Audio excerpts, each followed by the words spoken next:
ওরা শুধু ভোট চুরি করে নাই, ডাকাতি করেছে। আমরা তোমাদের চোখে আঙ্গুল দিয়ে দেখিয়েছি আমরাই বাংলাদেশে গণতন্ত্র চাই। তোমরা চাও ভোট ডাকাতি করতে। কোন নয় ছয় চলবে না। সংস্কারে জনগণের যে হাতে ম্যান্ডেট দিয়েছে দ্রুত বাস্তবায়ন করতে হবে। রুচি ঝালমুড়ি ওয়াসাবি ছাজে পাগল হয়ে যাবি। জনগণের সামনে যারা ভোট ডাকাত তাদেরকে উন্মোচন করতে আমরা সক্ষম হয়েছি বাংলাদেশে। ওরা শুধু ভোট চুরি করে নাই, ডাকাতি করেছে। আমাদের সুস্পষ্ট অনেকগুলো দাবি রয়েছে। আজকে নির্বাচনের পরে 11 দলীয় যে ঐক্য রয়েছে আমরা জনগণের সামনে উপস্থিত হয়েছি।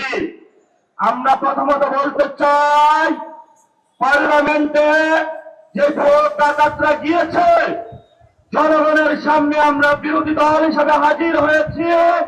আমরা রাজপথে থাকবো।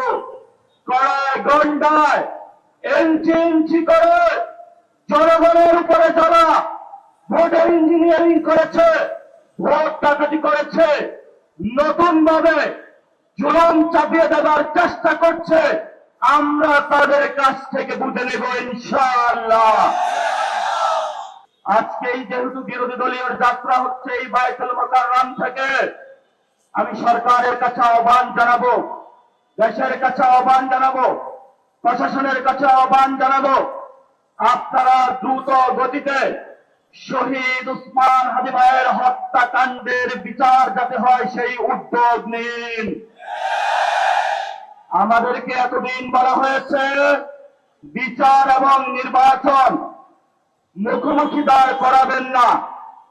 আমরা মরিয়া প্রমাণ করিলাম যে আমরা নির্বাচন বিরোধী নই।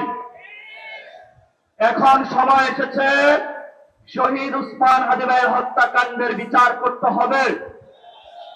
তৎকালীন সময়ে সংস্কারের নিয়ে বলা হয়েছিল, সংস্কার এবং নির্বাচন বিরোধী করার চেষ্টা চালানো হয়েছিল, ত্যাগ দেওয়া হয়েছিল, ওরা নির্বাচন চায় না।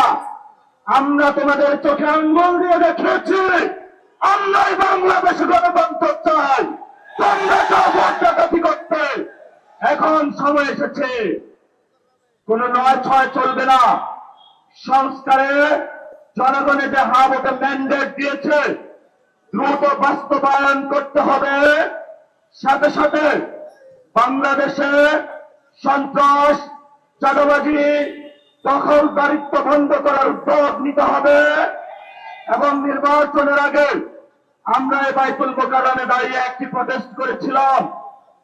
ভোট ডাকাতির জন্য আমাদের জামাত ইসলামের এক ভাইকে খুন করা হয়েছিল। আমরা বলেছিলাম আমরা আবার আসবো, দ্বিগুণ হয়ে আসবো, এসেছে দ্বিগুণ হয়ে। আমাদের ভাইয়ের হত্যার বিচার বুঝে নিতে হবে। রাজপথ সংগ্রাম জারি রাখতে হবে।